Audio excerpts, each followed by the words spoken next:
Hi, I'm Dr. Pragna Rao, and I'm the academic advisor of Manipal MedAce.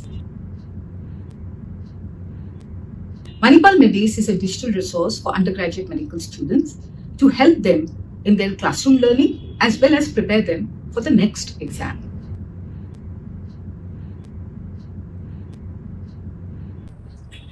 Well, remote learning has led to at least two cycles of undergraduate students who have completed 1 year of learning without attending the medical college. How does this affect the students?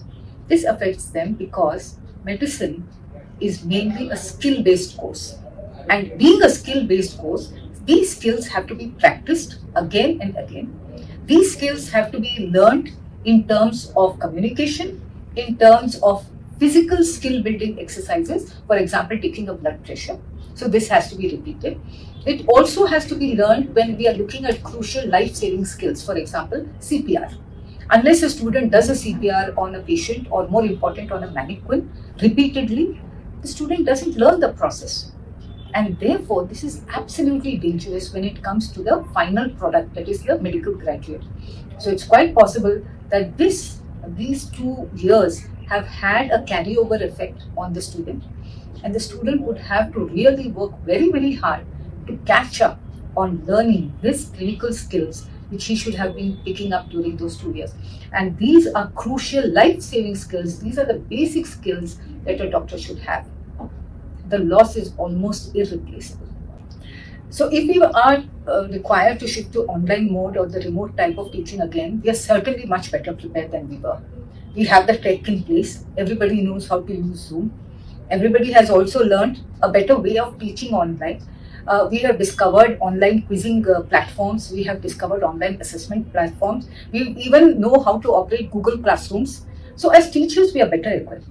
As students, I think you people are also better equipped because you have understood and explored a lot of digital resources which are available for learning. And therefore now you have more confidence about looking at a digital resource. Not only that, you have also understood that you can trust a digital resource as much as you trust your textbooks.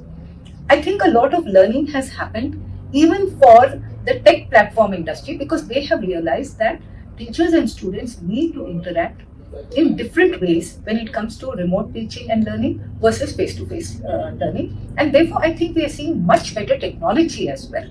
So yes, if we have to shift to remote teaching again, or even to a blended form of teaching which involves partly face-to-face and partly online teaching, we are much better prepared.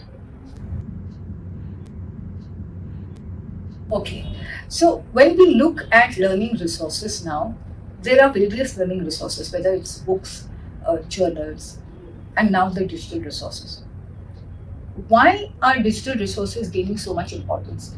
Is it that they're better than textbooks? Is it that they can replace textbooks? That's one way of looking at it. The second way of looking at it is at the generation of learners. The learners themselves have changed. The type of learning that happens has changed. While at one time the student was a classical medical student would be sitting at his library table and just studying his books till midnight, that has changed.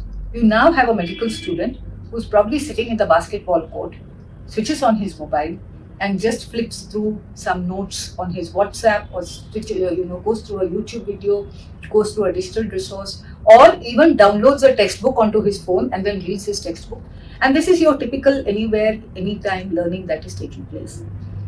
This is the freedom that this generation asks for, that we are willing to learn, but at our time, our pace, and our place as well. And these heavy textbooks of medicine, you can't carry them around comfortably. So one of the things that has happened is that this learner has found a degree of freedom in adapting to digital resources. I would also like to caution that for students who have gone through the traditional learning methods in their schools and maybe 11th and 12th standard, the switch to digital resources takes time.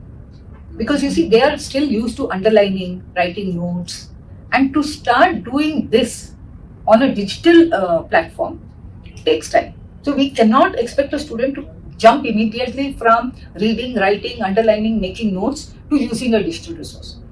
But there is a way forward. What is that? One of the way forward is to engage with the student using good instructional design, good interactive content, and teach the student how to engage with the digital content. This is something which Manipal MedAce does. If you take a look at their interactive videos, you will find that a small 5-minute slot of information and explanation is immediately followed either by a gamified way of assessment, either by a knowledge check, or it might be just a small MCQ, which allows the student to reflect, to reiterate, and to recollect what they have just heard in that 5-minute slot. So in this way, it reinforces the learning again and again. So this is one of the ways in which a shift from the traditional way of learning can happen to a more digital form of learning.